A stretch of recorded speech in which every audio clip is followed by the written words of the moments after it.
Hello friends! ఈ కథ మీకోసంలో ఈరోజు మనం చూడబోయే కథ సహాయం.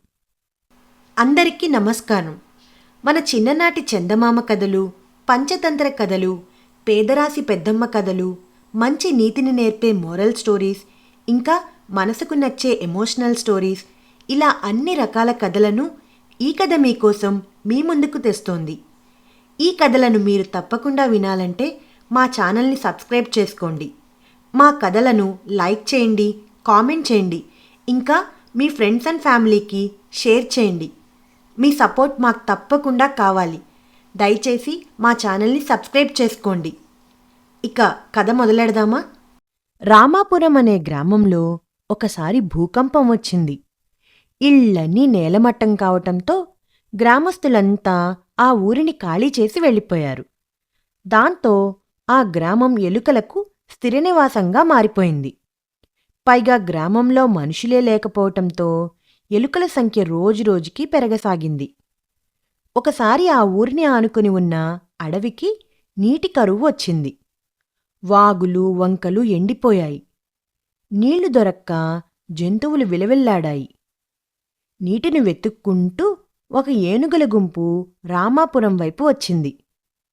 ఏనుగులు ఆ ఊరిలోని మంచినీటి చెరువు వైపు వెళ్తూ ఉండగా దారిలో వందల సంఖ్యలో ఎలుకలు వాటి కాళ్ల కింద పడి నలిగిపోయాయి. అది చూసి ఎలుకల రాజు ఏనుగుల దగ్గరకు వెళ్ళి, "మీరు వేగంగా చెరువు దగ్గరకు వెళ్తూ ఉండగా మా మిత్రులు మీ కాళ్ల కింద పడి చనిపోయారు. మీరు తిరిగి అడవికి వెళ్ళేటప్పుడు దయచేసి వేరే దారిలో వెళ్ళండి. మేము కూడా మీకు అవసరం వచ్చినప్పుడు ఏదో విధంగా సహాయపడతాం" అని చెప్పాడు. "మేము తప్పకుండా వేరే మార్గంలోనే అడవికి వెళ్తాం.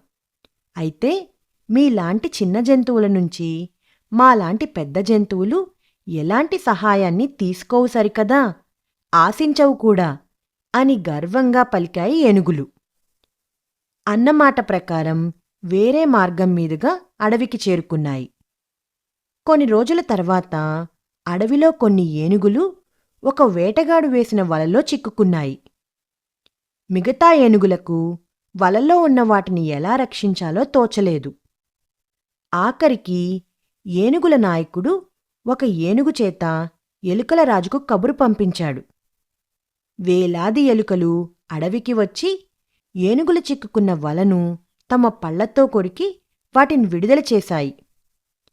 ఎంత చిన్నవారైనా చేయగలిగే సహాయాన్ని తక్కువ అంచనా వేయకూడదని తెలుసుకున్న ఏనుగులు వాటికి క్షమాపణలు చెప్పి అతిథి మర్యాదలు చేసి మరీ సాగనంపాయి.